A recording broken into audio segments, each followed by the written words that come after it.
সেই 2020 দিল্লির বিধানসভা নির্বাচনের ঠিক প্রাককালে 10 দিন ধরে দাঙ্গায় দিল্লি স্তব্ধ হয়েছিল। 10 দিন ধরে।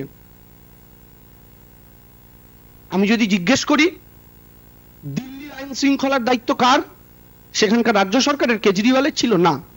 দিল্লির আইন শৃঙ্খলার দায়িত্ব স্বরাষ্ট্রমন্ত্রী অমিত শাহের হাতে, কেন্দ্রীয় সরকারের হাতে। দিল্লি কিন্তু আর 5টা রাজ্যের মতো নয়। দিল্লি দেশের রাজধানী, দেশের প্রধানমন্ত্রীর ভবন, রাষ্ট্রপতির ভবন, লোকসভা, পার্লামেন্ট থেকে শুরু করে যাবতীয় সেক্রেটারিয়েট সব ওখানে।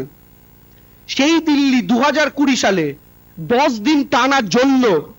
দেশের স্বরাষ্ট্রমন্ত্রী পদত্যাগ করেছিলেন, দেশের প্রধানমন্ত্রী পদত্যাগ করেছিলেন, তার নিজের বাড়ি যে সেক্রেটারিয়েটে তার সেই রাজ্যটা জ্বলছিল 10 দিন। কি অ্যাকশন নিতে পেরেছিল? দেশের রাজধানীর দাঙ্গা যারা থামাতে পারে না তারা পশ্চিমবঙ্গের দিকে আঙুল তোলে। রাজনৈতিক এথিক্সের জায়গা থেকে সুকান্ত বাবু এবং শুভেন্দু বাবু দায় নিয়ে, যেহেতু স্টেট বিজেপির হ্যান্ডেল থেকে মিথ্যা ছবি প্রকাশ হয়েছিল, এই প্রেস কনফারেন্স থেকে আমরা দাবি জানাচ্ছি সুকান্ত বাবু এবং শুভেন্দু বাবু মিথ্যা খবর প্রচারের জন্য বাংলার মানুষের কাছে টেলিভিশন ক্যামেরার সামনে হাত জোড় করে ক্ষমা চান যে আমরা বিজেপি শাসিত রাজ্যগুলোর অশান্তির ছবি বাংলার বলে চালিয়েছি, মিথ্যা বুঝতে পেরে আমরা নিজেরা পোস্ট ডিলিট করেছি, আমরা হাত জোড় করে ক্ষমা চাইছি। এটা বলে বাংলার মানুষের কাছে ক্ষমা চান।